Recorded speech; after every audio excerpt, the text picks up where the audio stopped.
నమస్తే. Welcome to our channel. Senior journalist Damu Balaji గారు ఉన్నారు. వారితో మాట్లాడదాం. సార్ నమస్తే సార్. నమస్తే. సోఫాలు వెళ్తేనే సినీ ఇండస్ట్రీ సమస్యలు సాల్వ్ అవుతాయి అని అంబటి రాంబాబు గారు నిన్న వ్యాఖ్యలు చేశారు సార్. అసలు సోఫాలు వెళ్ళడం ఏంటి? ఆయన వ్యాఖ్యల వెనుకున్న అర్థం ఏంటి? ఆయన చేసిన వ్యాఖ్యలు నిజమేనా? ఆయన ఒక చిన్న ట్వీట్ చేశాడు. అదేంటంటే ఇండస్ట్రీ సమస్యల పరిష్కారానికి సోపాలు వెళ్ళాల్సిందే అన్నట్టుగా. ఎగ్జాక్ట్ వర్డ్ ఇది కానీ ఇదే చెప్పినాడు. సోపా అనేది కొటేషన్లో పెట్టాడు. సో ఇది పుష్ప 2 చూసిన వాళ్ళకి అర్థమవుతుంది, చూడని వాళ్ళకి అర్థం కాదు. పుష్ప 2లో ఏంటంటే అల్లు అర్జున్ క్యారెక్టర్ పుష్పరాజ్ ముఖ్యమంత్రిని మార్చాలనుకుంటాడు. మార్చాలంటే సలహా అడుగుతాడు ఎంపీని. ఎంపీ ఏంటంటే అధిష్టానంలో ఒకరు ఉన్నారు, వాళ్ళకి డబ్బులు పంపిస్తే సాల్వ్ అవుతుంది అంటాడు. సో ఇతను అధిష్టానానికి ఒక సోఫా పంపిస్తాడు. ఆ సోఫాలో డబ్బులు ఉంటాయి అన్నమాట. అట్లాగే వాళ్ళ తమ్ముడు దగ్గర ఇతను ఉంటాడు పుష్పరాజు, అక్కడ కూడా సోఫా తమ్ముడికి ఇచ్చి ఉంటాడు. తమ్ముడు ద్వారానే అతన్ని కాంటాక్ట్ చేస్తాడు అనమాట. అంటే అపాయింట్మెంట్ అలా పట్టుకుంటాడు తమ్ముడికి డబ్బులు ఇచ్చి. సో సోఫా అప్పటి నుంచి ఏంటంటే సోఫా వచ్చిందంటే డబ్బులు వచ్చినట్టే అనమాట. సో పుష్ప 2లో అది ఉంది. సో అలాగే సోఫా వెళ్ళాలి అంటే ఎవరికి ఎక్కడి నుంచి వెళ్ళాలి?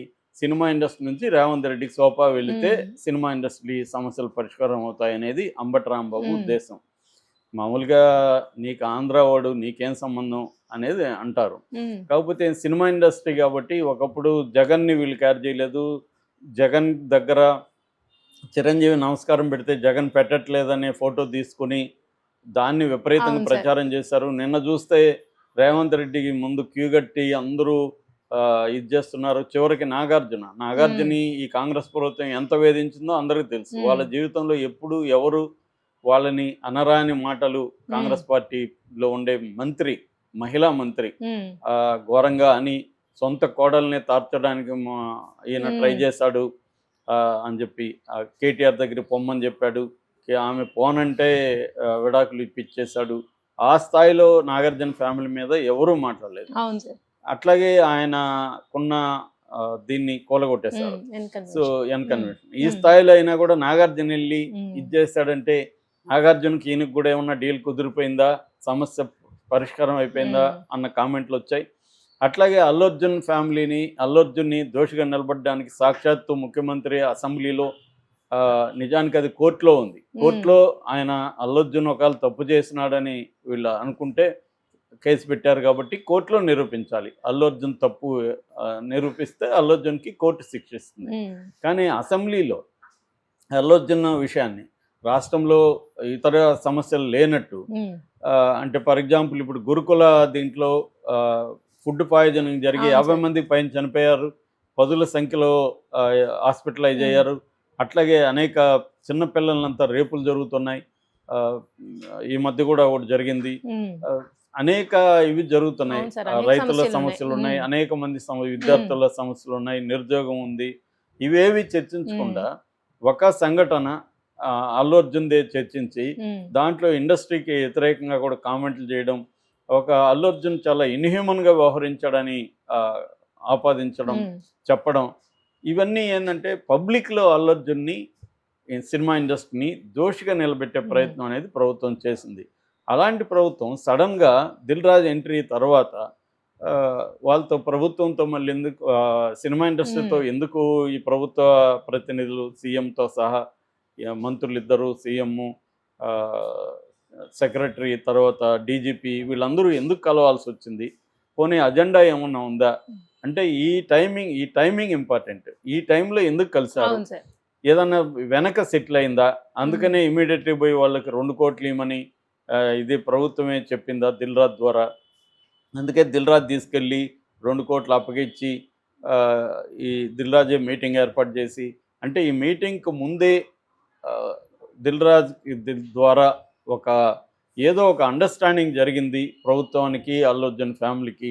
జరిగినాక ఈ సినిమా ఇండస్ట్రీని అఫ్సీల్గా బయటకు కలిసినట్టుగా ఒక డ్రామా జరిగింది అన్న విమర్శలు ఇటు బీఆర్ఎస్ నుంచి ఇటు నెటిజన్స్ నుంచి వస్తూ ఉన్నాయి. ఈ కాంటెక్స్ట్లో ఆల్రెడీ బీఆర్ఎస్ ఎప్పటి నుంచో కూడా రేవంత్ రెడ్డి ప్రభుత్వం మీద తీవ్ర విమర్శలు చేస్తుంది. వీళ్ళు 1000 కోట్లు కాంగ్రెస్ రాహుల్ గాంధీకి పంపిస్తున్నాడు, 1000 కోట్లు తినేస్తున్నారు ఆర్ ట్యాక్స్ పేరుతో వసూలు చేస్తున్నారు అనేది బీఆర్ఎస్ కానీ బీజేపీ కానీ విమర్శిస్తున్నాయి. ఆ కాంటెక్స్ట్లో రేవంత్ రెడ్డి ప్రభుత్వం ఏం చేసినా దాని వెనక వాళ్ళని ప్రెజర్ చేసి డబ్బులు లాగడమే అన్న కాన్సెప్ట్ ఆల్రెడీ జనంలో ఉంది.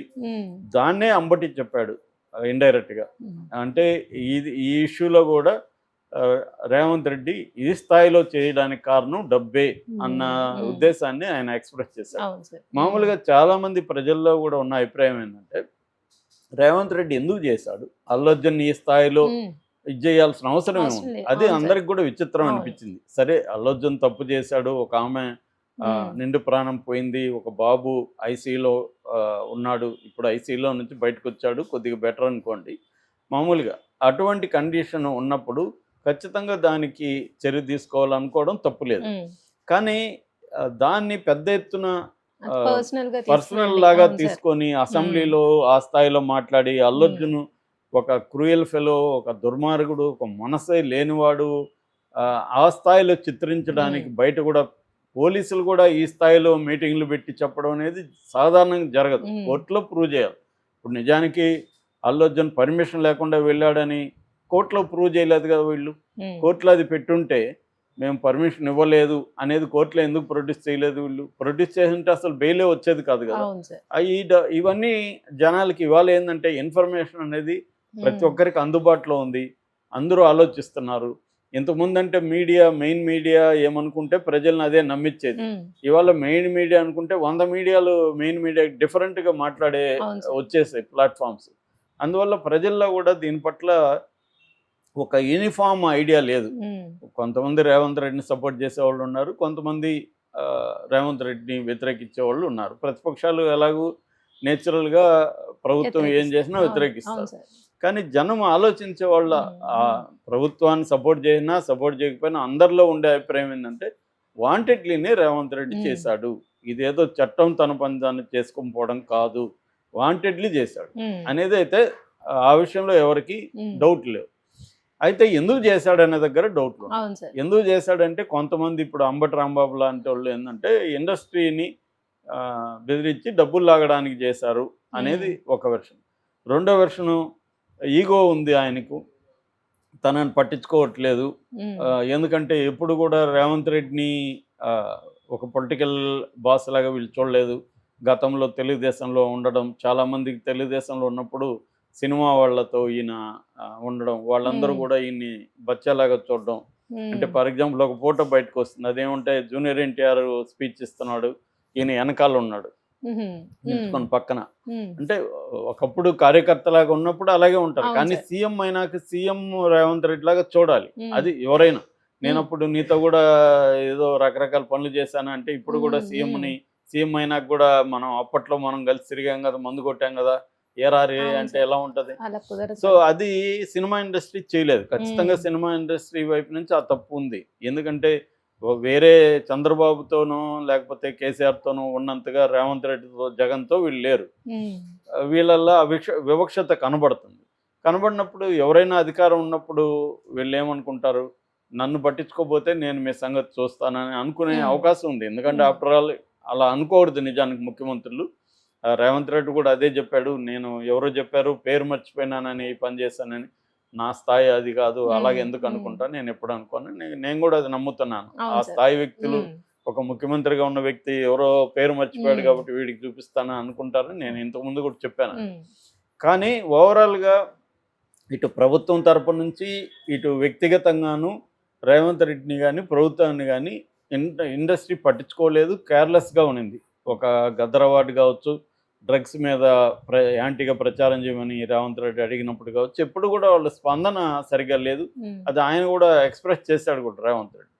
సో అందుకని ఎక్కడో వీళ్ళు దొరుకుతారు కదా అన్నట్టుగా ఉన్నారు. ఇక్కడ దొరికినప్పుడు ఈ ఇన్సిడెంట్ను ఉపయోగించుకొని కొద్దిగా టైటన్ చేశాడు. స్క్రూలు టైట్ చేస్తామంటారు కదా, అలాగా టైట్ చేసేసరికి వాళ్ళకి భయం వచ్చి పరిగెత్తుకొని వచ్చారు. ఈవెన్ తమ్మారెడ్డి భరద్వాజ కూడా నిన్న దీన్ని ఇంకొక రకంగా చెప్పాడు, అల్లు అర్జున్ తప్పు చేస్తే మొత్తం ఇండస్ట్రీ పోయి ఆయన కాళ్ళ మీద పడాల్సి వచ్చింది, చేతులు కట్టుకొని నిలబడాల్సి వచ్చిందని. అందులో ఏం తప్పులేదు. మామూలుగా పోయి కలిసి ఒక ముఖ్యమంత్రికి శాలువాలు కప్పడం అనేది ఏ రకంగా తప్పులేదు. అన్ని రకాల ఇండస్ట్రీల ప్రతినిధులు వెళ్తారు. వెళ్ళి ఆయనకి శాలువాలు కప్పి ఆయన సన్మానించి తమ ఇండస్ట్రీ సమస్యల్ని చెప్తారు. అది కామన్, అది దేశంలో. అందులో తప్పులేదు. కానీ టైమింగ్